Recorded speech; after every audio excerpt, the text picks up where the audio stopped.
تابعی کس سے کہتے ہیں؟ کیا تابعی اس کو کہیں گے جس نے صحابہ کو دیکھا ہو؟ کیا حجاج یعنی یوسف کو بھی تابعی کہیں گے؟ تابعی کی تعریف یہی ہے، صحابی کی تعریف ہے کہ جس نے پیارے رسول کو ایمان کے ساتھ دیکھا ہو، پیارے رسول پر ایمان لاتے ہوئے دیکھا ہو۔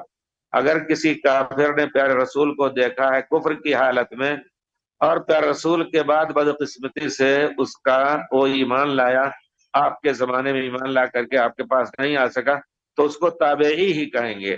تو شرط ہے من صاحب النبی، ایک بار امام بخاری کہتے ہیں، لیکن امام ابن حجر کی ایک واضح تعریف ہے، من لقی النبی صلی اللہ علیہ وسلم، جس نے ملاقات کی ہو پیارے سے۔